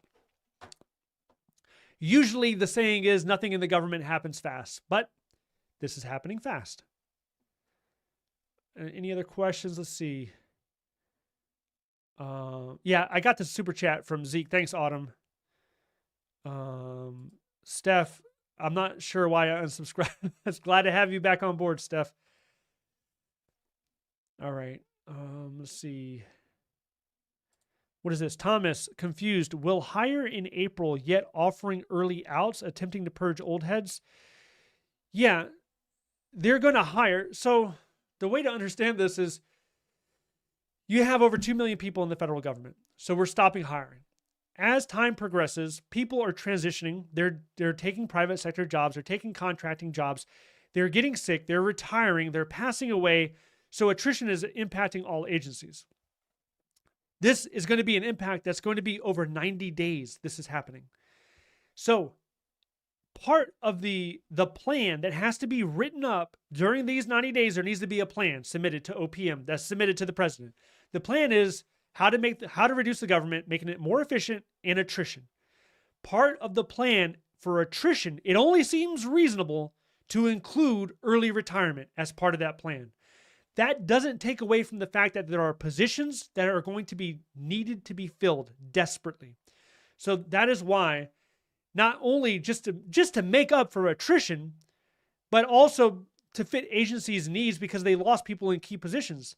So look at the SSA. If the SSA loses so many people where they can no longer have customer support to people that are on disability, that are wondering about their SSI checks, or that are wondering about the status of their disability, that's going to cause, what is that, months and months and months of backlog? They're already experiencing a backlog. Do you think any administration wants to be responsible for even more backlog? Worst case scenario, think about years people are not hearing back because of their Social Security. No, there's crucial positions that need to be filled. Now, yeah, will there be an effort to privatize some of this? That's on the table as well. That's going to be part of their plan, probably. There's already certain areas that have been privatized if you look at healthcare, but all of that's going to be in the plan. So two things are going to be happening at once. There's going to be voluntary retirements. There's going to be continued efforts for attrition, but key positions going to be needed to be refilled from this 90-day of attrition. Another super chat. This is just $2. Thank you so much for the $2. I appreciate it. And reinvention starts here, $5 super chat. I'm not a spouse. However, do you think I could get an exception to start my job the end of February? HR is trying hard. Well, that's good that you're in communication with HR. When you can start your job, typically that is often something that can be negotiated. So you can say, I can't start now. Can we push it back? Can we start sooner? And that's something that HR has to talk with your hiring manager. They have to talk with the leadership of your agency to see if they can move it back. But I think the core part of your question really, will you still be remote? Can you still be remote? If that's the part of your question, I think temporarily they're going to have you report to a physical location. I think that's going to be the effort to be had. Now, I don't think it's going to be as quick as everybody else who's simply on telework status. Those people can be brought back a lot quicker. You had an offer that was accepted. I believe you had an offer that was accepted. You're just waiting for your EOD, your entry on duty date. And that can be negotiated. But I do not think that you will stay on permanent remote work status, not in the near term. I think they're going to try to make you report to an office. But HR is going to know a whole lot better than me. Your hiring manager is going to know a whole lot better than me. But just from the memos I've been seeing from different agencies, they're making a concentrated effort to try to get remote work employees back into a physical location. It doesn't have to be the headquarter building. It doesn't have to be a pre-existing building. If this could mean opening up new leases and getting new building and new office space, but they're trying to get those individuals back. From the two exceptions I mentioned, if you have reasonable accommodations because you're disabled, or if you're a spouse, a military spouse with PCS orders. I think those two categories right now have been largely protected and will continue to receive a certain degree of protection in the future. All right. Next question, or we got another $2 here. From Melina's Lounge, what does this mean for Schedule A hiring? So it's confusing because the executive order mentions Schedule A, but it mentioned it at the same time it mentioned Schedule C. So Schedule C is for political appointees. And to understand Schedule A, it's a non-competitive hiring authority. In the context I understand it, it is a non-competitive hiring authority for disabled people to receive government job offers under the accepted service. The question is not whether Schedule A is good or not, because Schedule A is still a viable path. It's still legal. It's still happening. But what jobs are you applying right now using the Schedule A? If you're applying for jobs that fall under public safety, national security, or immigration enforcement, if you're using Schedule A for that, then go for it. Everything's going to be fine. You can still do that. Same thing with veteran services, veteran care. You can use Schedule A for that. But if you're trying to get a job right now in the education department or in the EPA using Schedule A, you're not going to find any success because those agencies are largely not hiring. And you can look on usajobs.gov right now. You can find the jobs that are exempt from the hiring freeze. And then you can find jobs that were posted before the president implemented the hiring freeze. I wouldn't waste any time applying for those jobs. Okay. $5 from Dr. Brantley. Michael, thank you so much. I appreciate it. All right. We got another $5. Are the nursing job, this is from DJ Gio. Are the nursing jobs 0610 series on a hiring freeze? Wife is looking for a position within DHA or VA. A large portion of the 0600 jobs in the VA are exempt. Okay. So to give you a quick example, maybe you weren't here earlier. A lot of these positions right here, you see 06, starting from 0602, medical officer, 30,000 positions are exempt. 0605, nurse. So all of these are medical. Everything is 0600. All the way down to a dental hygienist. And then we also have 0858, which is engineering, biomedical engineering. And then 0083 police. But you asked specifically about 06. So this is 0600. So for the VA, and I showed this earlier too, this is an email that one of the ladies I work with, or one of my clients that's looking for a government job I'm helping her with, she's a member of the course. She emailed me this recently, and it basically says, this is for a health system specialist. This is a 0671. And HR tells her that they've received authorization for an exemption to continue the recruitment process. So she was able to do that. So a lot of these positions, so for your wife, I would say go for it. For VA, definitely. Now for DHA, maybe also as well, but I would do the research on usajobs.gov to see exactly, are these positions being posted after the hiring freeze was enacted? So look for that key date, January 21st or later. If the jobs are coming up on USA Jobs, chances are it has an exemption. Okay. What else we have? We have Packet Watchdog. Okay, that's not to me. That's not a question to me. We have another $2 super chat, Cuban Redneck. Thank you so much for that. Appreciate that. Okay, what do we have? Brandon, I have a friend who's a government contractor for the International Trade Administration. He works remotely. Would they have come into the office now too, considering they're not a federal worker? Not necessarily, but the contractors are going to be looked at more so now than the 2017 freeze. The contractors weren't really looked at that often. Excuse me, that much. They weren't looked at with the same degree of scrutiny as the 2017 hiring freeze looked at the federal employees. I think now they're going to look more at the contractors. So, I mean, he's going to have to take all guidance from his COR or his supervisor. But it wouldn't surprise me if something like that would come out. It's just not something that the president would really issue an executive order about a private company. It wouldn't make sense that it would be an official memo. It's something that's going to have to be regulated and discussed within the contracting companies. But it wouldn't surprise me. Okay. Oh, I missed some super chats. All right, we got Hello World, $5. Since most agencies do not have space and funding, do you think hoteling is an option? Also, information on relocating government outside of DC area. I think a lot of things are on the table for options. I would say hoteling would not be, it would not be one of the first things to look at. I think one of the first things to look at, there's a lot of empty spaces, a lot of buildings in different cities.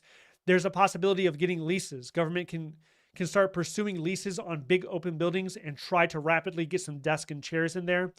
For the buildings right now, like the ones in DC, you have rooms that have no employees. They're just storage space, or they're the kitchen, or they're the gym, or they're the health clinic. They can start using some of those open spaces that were never intended for employees. They could perhaps get people in there. So there's a lot of options. I think hoteling would be like a last resort type thing, but I wouldn't completely eliminate it. Relocating government jobs out of DC. This was something that was done on a smaller scale during 2017. I think it was the DOI or the Department of Interior to a certain degree. They moved them out. Same thing with the Department of Agriculture. They moved some of them out. There's going to be more pressure to get some of those agencies away. They don't want centralized power in DC. They want the agencies kind of spread out. And it also allows people that are not in DC to have higher level positions. So if you're not in DC, this could be looked at as a good thing potentially. But if you're in the DC area, this is not a good thing. We're going to know more about that. There, as more information is revealed, then I'll make content regarding that. I'll make videos about that. X Beauty, $5 super chat. Thank you so much. Hey, Armand, can you explain why we are returning to office before the union lawsuits have been brought to the courts? So, in absence of lawsuits being brought to the courts, you have to comply with the order. So the order comes out. Everyone has to comply with the order. The lawsuits are going to the courts. They're filing lawsuits by the dozens. So when the lawsuits hit, it has to be read and the judge has to make a determination whether or not to do an injunction. So that's what we're waiting on right now. So it could be a series of weeks until the judge gets it. Maybe the judge looks at it and there is no injunction. So then, we just have to wait for the whole thing to go through. And that could be a very lengthy process, that legal process.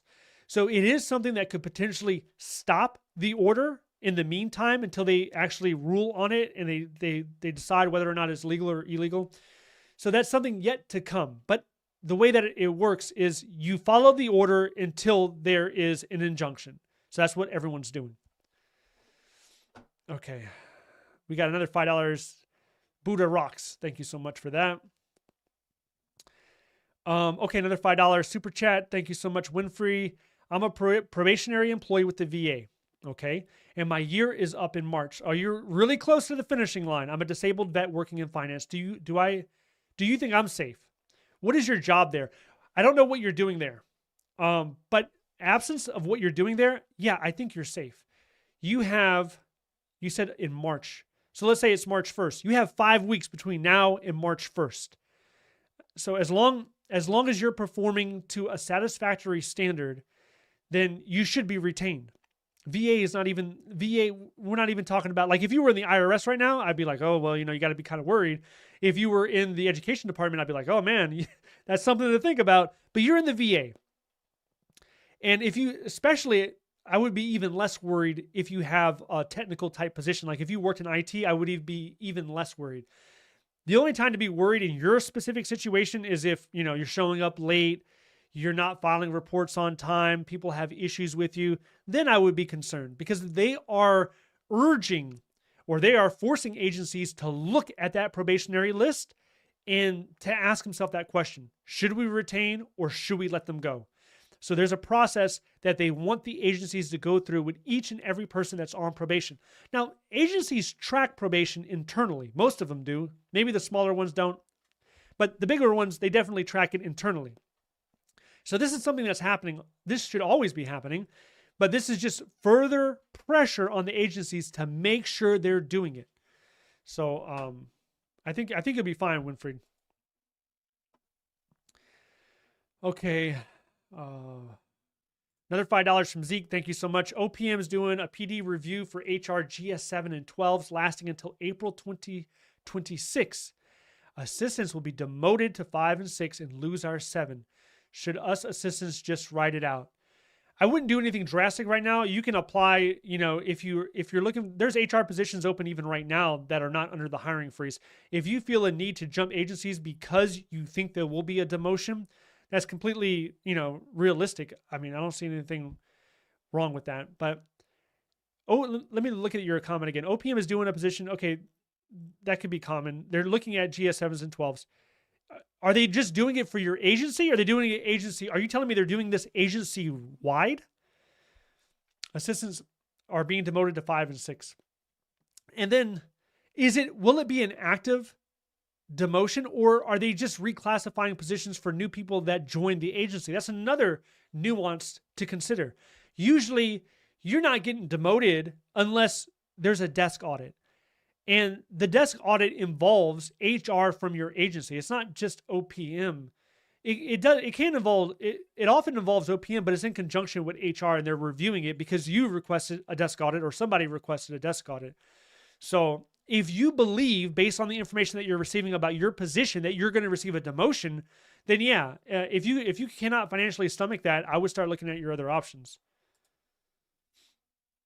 Okay. Another $5 super chat. Reinvention starts here. I am Oconus. What if they pull my final job offer? I'm already transitioning back to the States and my household goods are gone. Where does that leave me unemployed? So you were Oconus. Do you have any reinstatement eligibility from the job that you're leaving? That would be my first question. Can you get reinstated at the job that's letting you go? Because if you can, and if you're worried about unemployment, I would definitely do that. Now, final job offers are not pulled often. And if it were to be pulled, it should have been pulled already, you would think, because it's been 6 days since the hiring freeze was enacted. So they should have pulled it already. You need to talk to HR. Where does that leave you? Worst case scenario, that would leave you unemployed. Worst case scenario. But hopefully you could talk to your losing agency and see if you have reinstatement rights to see if if they do pull that offer, can you go back? And if you can't, then, talk with that agency. This is a remote position. Is there any possibility that perhaps you can't do remote because they don't allow it anymore, but you can work in person, and then you're willing to move to near a certain office? So you need to have that conversation with HR to see if these are possibilities. If the end objective is not to be unemployed, then explore your losing agency, explore your gaining agency, and look at all options on the table in order to make sure you do not end up unemployed. That's a rough situation to be in. I'm sorry to hear about that. Okay. Gina, $2. Thank you so much. Will they be offering internal jobs during the freeze? Yes, not just internal jobs. They're offering jobs, period, right now. If you go on usajobs.gov, there are jobs being posted as of today. We just looked at one for a snack bar operator. As of today, they are posting new jobs that are exempt from the freeze to include internal ones. Yes. Okay.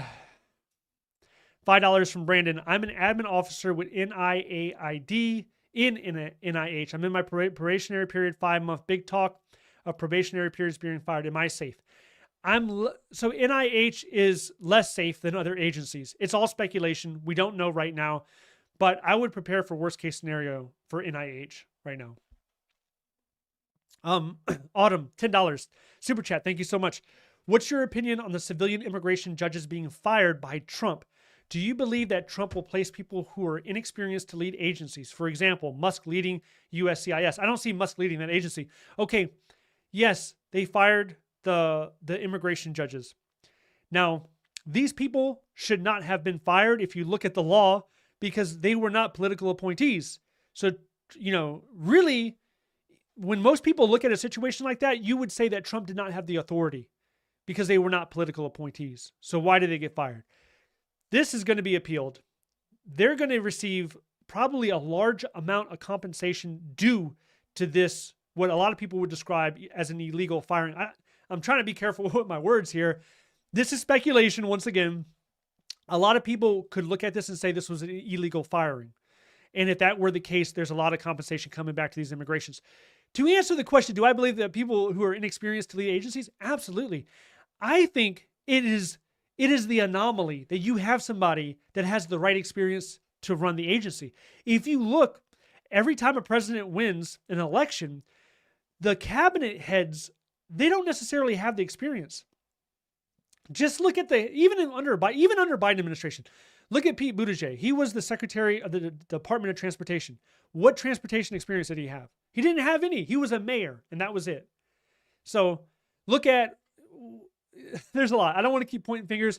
A lot of people that end up as secretaries of these executive agencies, they don't have the experience. They're given those positions by the president, and oftentimes it's because they helped him out during the campaign trail, to be honest. I mean, that's what it is. So yeah, that will continue to happen. Sure, definitely. Yeah, I don't agree with it. I think it's a bad thing. I think it's a really bad thing.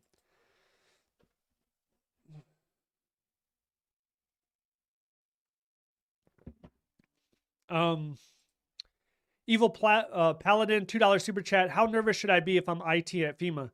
FEMA, there's a lot of heavy talk about reorganization or trying to get rid of the agency.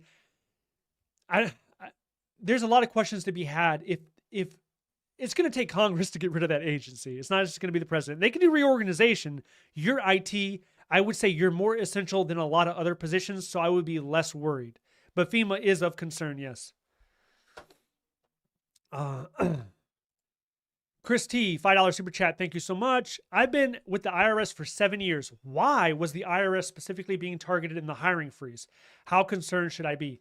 The reason it was specifically targeted is because a lot of people on the right are outraged that President Biden funded them with so many billions of dollars and they grew at an accelerated rate due to the Inflation Reduction Act. They grew by, I think last year was by 20,000. So because of that, people on the right tend to not like the IRS in general, and you can imagine why, right? IRS is in charge of ensuring they get tax revenue. Well, a lot of people on the right, they champion entrepreneurship. They have large businesses. They have large enterprises where they're looking for creative ways to not pay that much in taxes. So the reason is clear. Trump has been audited almost every year by the IRS. He doesn't like the IRS. And that's why it has grown rapidly. It's one of the agencies Biden was championing, and he just doesn't like the IRS. That's why it's specifically being targeted. How concerned should you be? I would say I would be concerned. I would be concerned more in the IRS than other agencies. Like, say, you take a person that works at the Department of Labor, take a person that works at the IRS. The person that works at the Department of Labor, I wouldn't be that concerned. But IRS, I would. Now, it also depends on what is your job. Are you a revenue officer? Are you an enforcement officer? Or are you IT? Because if you're IT, okay, there's different options there. Maybe you could be less concerned if you're working as a 2210 or something like that. So it really depends on what position are you holding within that agency.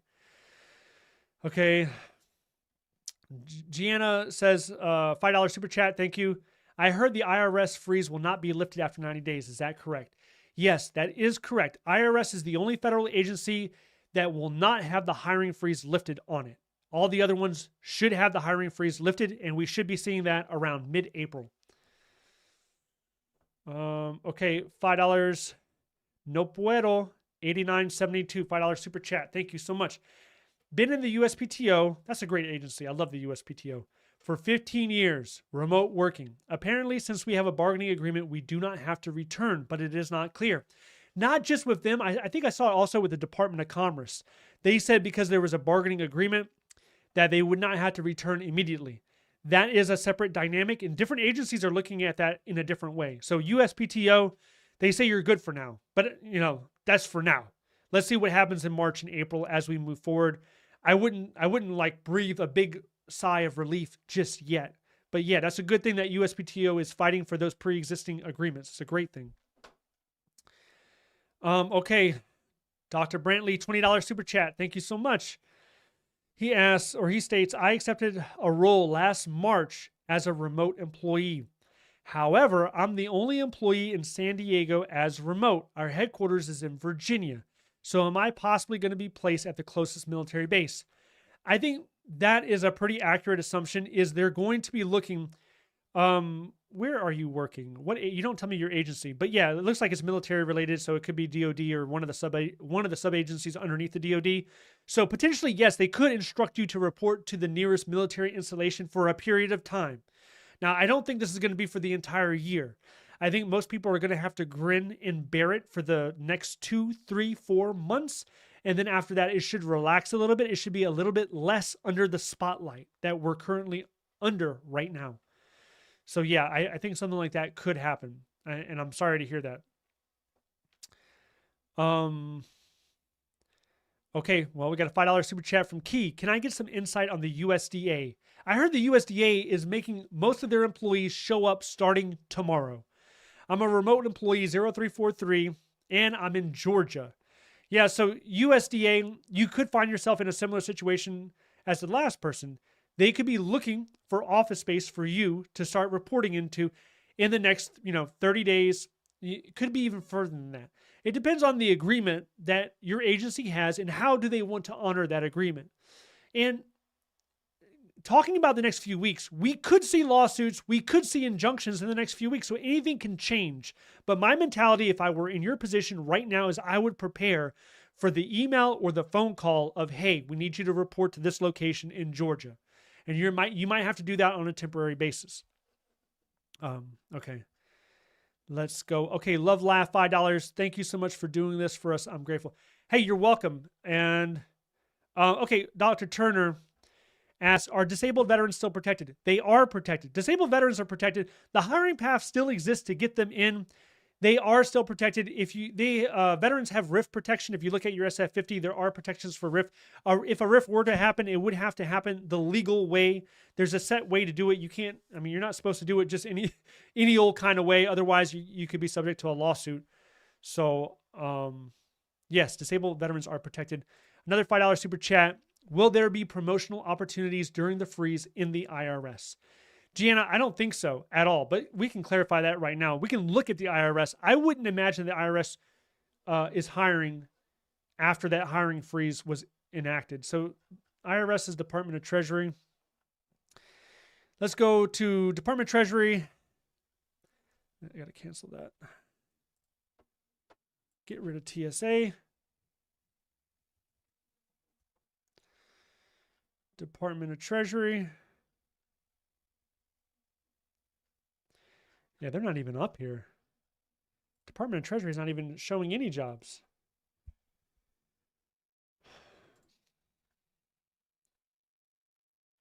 Interesting.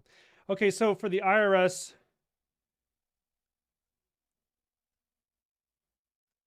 there's nothing. So the IRS is not hiring. So to say that, there are no internal promotion opportunities in the IRS because they're not hiring, period. If you do an IRS search, it comes with judicial branch. And it comes with Department of Army. So there's nothing on IRS right now. But if you were to, I don't know, wanted to work for the judicial branch, this post was posted after the hiring freeze was enacted, 3 days after the hiring freeze went into effect. So this job is actually hiring. Okay. Let's take that down. Yeah, it's a period of time full of uncertainty, full of stress, full of anger. People are upset. I understand that. And a lot of people, they don't even want to work for the federal government at all. But as I've said multiple times throughout this live stream, there are over 1,000 jobs that you can apply to that are exempt from the hiring freeze.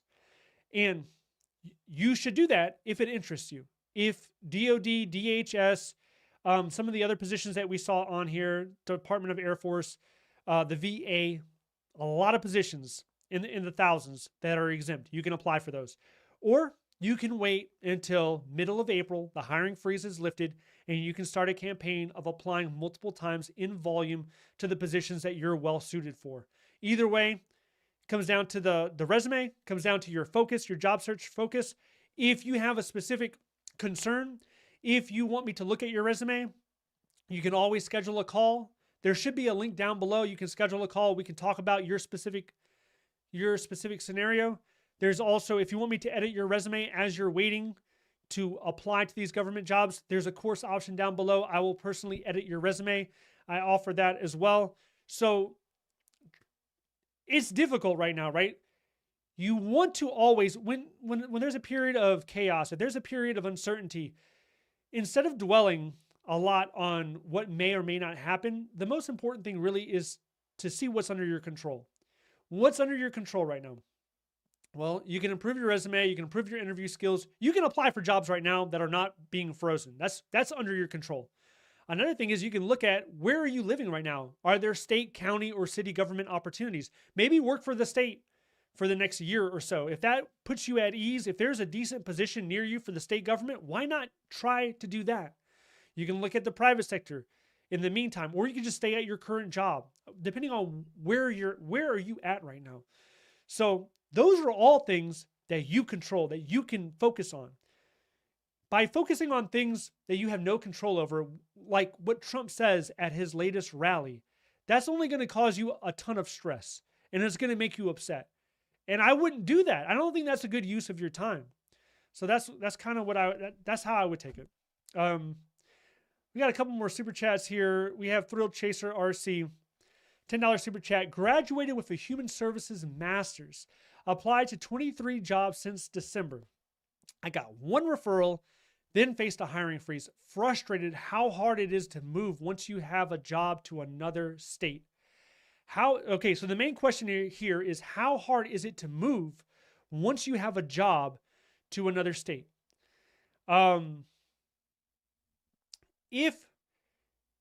If you're talking about being in the federal government and moving, there's often a recruitment incentive attached to something like that.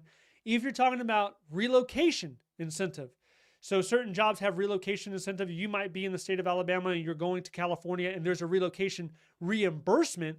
That means that once you move, you provide the support and documentation and they'll pay for that move. But if you're doing it on your own, like you're paying for it completely, that's going to depend. It's going to be costly. It's going to cost a lot of money and a lot of people can't do it. But for you, Human Service Masters, if your main objective is to get a government job, focus on the jobs that are not under a freeze right now. And if you have, I'm going to look for your name. If you have a clarifying question to help me better understand that, go ahead and just ask me it. I think I missed one more. Okay, we have a $2 super sticker. Thank you so much. Okay. Let's see if we do a few more questions. We're approaching 2 hours here. Thank you. Hey, hit the like button if you haven't already. I really appreciate that. Okay. Yeah, Autumn says only 23 times. Yeah, those are small numbers in this game. You got to pump up those numbers. You got to, usually when you're applying, generally speaking, somebody's applying 2 or 3 times a day if they're aggressively trying to get into the government. And then from your referrals, you want over a 50% rate. So you apply 100 times, over 50 get referred. Out of those over 50, about 20%, they end up in interviews. So from 50, you might have 10 interviews. And that's 10 interviews from 100 applications if you have a strong resume. That's usually what we see. Excuse me.